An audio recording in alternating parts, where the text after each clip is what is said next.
Damares Alves e a governadora do Distrito Federal, Celina Leão, deram pistas da candidatura de Michele Bolsonaro ao Senado pelo Distrito Federal. A sinalização aconteceu durante a convenção estadual do Partido Republicanos.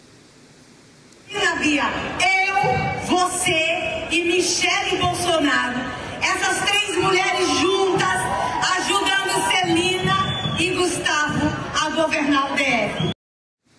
Um banner estampava a foto da Michele Bolsonaro. A decisão oficial sobre o futuro político de Michele deve ser anunciada na convenção do PL do Distrito Federal, que está marcada para o próximo domingo, dia 2 Berê. Vamos lá, quero te ouvir. A Damares e a Celina, inclusive na reconciliação entre Flávio e Michele, a Michele mencionou as duas, diz que são grandes amigas e que elas fizeram esse meio de campo aí para reaproximar Flávio da Michele. Expectativa alta, então, em relação aí a esse lançamento de candidatura ao Senado por parte da Michele Bolsonaro. Verdade, Geis. É importante lembrar também que a senadora Damares Alves, durante o período em que a Michele e o Flávio estavam aí, brigados, digamos assim, sem se falar, ela chegou a anunciar que estava saindo de qualquer tipo de possibilidade de integrar ali a campanha, do Flávio Bolsonaro. No entanto, ela fala que também, ao mesmo tempo, costurou essa reconciliação. Agora, aqui no DF, o cenário está bem bagunçado. A Michele Bolsonaro não chegou a perder votos, digamos assim, pelo menos as pesquisas não mostram isso. Ela só perdeu o posto de primeiro lugar, Ela estaria em primeiro lugar até aqueles 2 vídeos que ela gravou contra o senador Flávio, e depois ela colocou em xeque também se de fato seria candidata. Eu nunca tive dúvidas. Agora à tarde, por exemplo, ela teve uma reunião informal, não foi lá na sede do PL, com o presidente do partido, Valdemar Costa Neto, que também participou. Acredito que ele tenha sido a peça principal nessa retomada, nessa reconciliação entre o senador Flávio Bolsonaro e a Michele. Então, nessa convenção, certamente nós veremos aí pela primeira vez o Flávio e a Michele no mesmo palanque. Há toda uma expectativa de como ela vai se posicionar, se ela vai de fato pedir voto para o Flávio Bolsonaro, A própria imprensa aí estatizada está botando muito fogo, lenha na fogueira em relação a isso, de que essa reconciliação, na verdade, é só um acordo.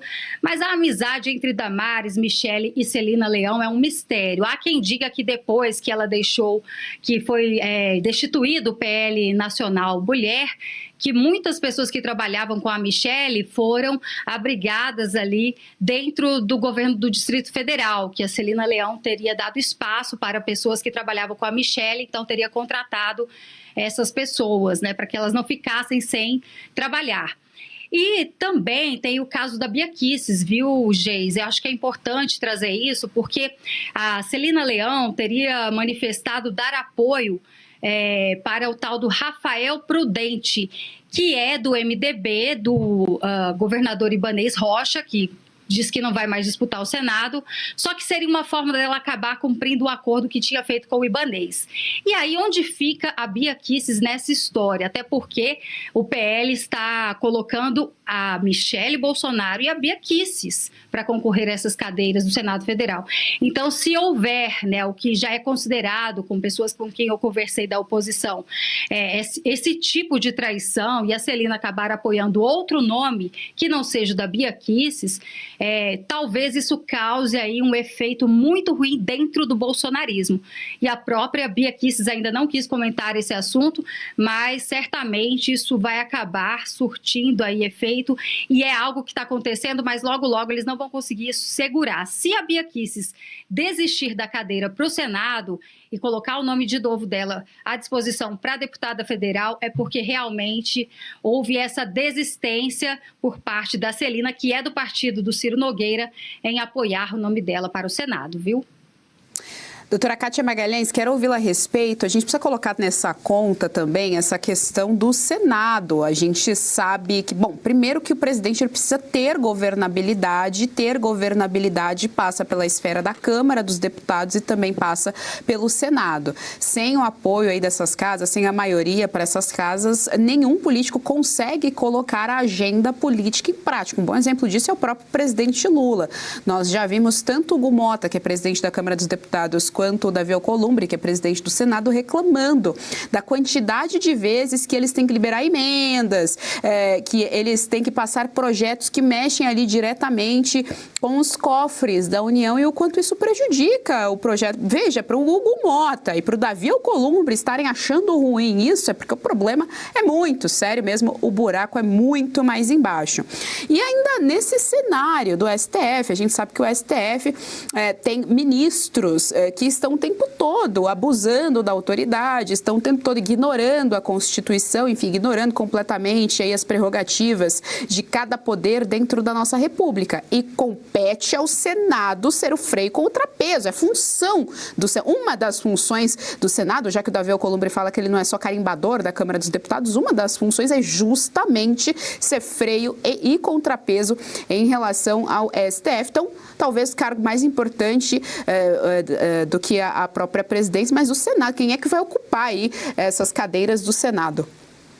Nessas eleições de 26, eu acho que as cadeiras no Senado deveriam ser prioritárias, deveriam ser foco nacional, porque é exatamente o Senado, a Casa Legislativa encarregada de efetuar esse sistema, de colocar em ação esse sistema previsto na Constituição de freios e contrapesos em relação ao único poder não eleito e exatamente ao poder que vem abusando das nossas garantias individuais, que vem abusando dos outros poderes, vem tratorando os outros dois eleitos e teria que ser contido para ontem. Então eu continuo aqui vendo esse desfile de nomes e especulações sobre amizades daqui e dali. Eu continuo ansiosa, muito ansiosa por propostas efetivas para essas cadeiras do Senado, porque a gente viu a legislatura passada foi um apagão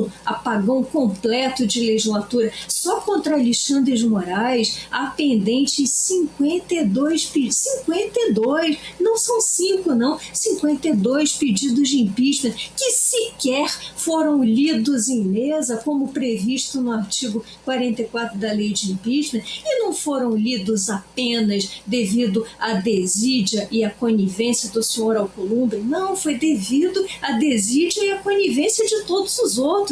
Qualquer um deles teria que exigir que for previsto na lei, e quem não cumpre a lei prevarica, mas todos os outros se calaram diante da prevaricação de Alcolumbre, da mesma forma como se calaram diante da legislatura indevida exercida pelo STF, da mesma forma como se calaram diante de uma decisão lá do final do ano passado, final de 2025, do senhor Gilmar Mendes, que simplesmente determinou que a lei de impeachment, da forma como está redigida, não está mais em vigor, teria que ser refeita, e mandou Davi Alcolumbre trabalhar num novo projeto de lei de impeachment. O que fez o Senado, que fizeram todos os senadores, calaram, se omitiram, permaneceram inertes, apesar de terem o poder, dever de agir. Então é isso que tem que ser colocado, gente. O país está sob o domínio, de novo, de autocratas de toga. Será que o mundo político é tão míope e fica olhando para o seu próprio umbigo, não consegue enxergar o óbvio, que o poder ao lado, o poder não eleito, reduziu esse poder aí, o poder legislativo, a completa insignificância. Hoje nós temos um Congresso Nacional que é decorativo,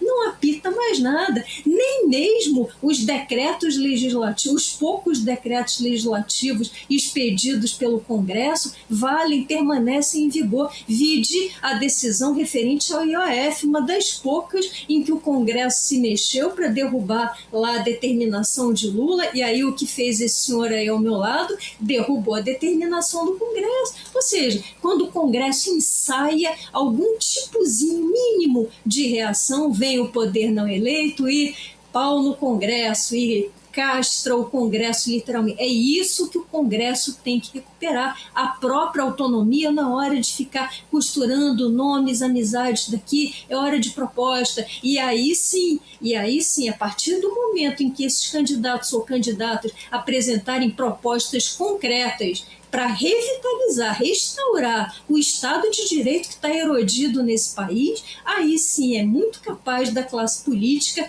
voltar a gerar engajamento popular. Até o momento não gera, as pessoas simplesmente não se identificam com nada disso, porque veem que os seus problemas concretos do dia a dia, inclusive as liberdades cerceadas, inclusive a falta de liberdade econômica, nada disso é abordado. Então, acorda, Congresso, pelo menos nesse período eleitoral, vê se acorda e vê se cumpre as suas funções.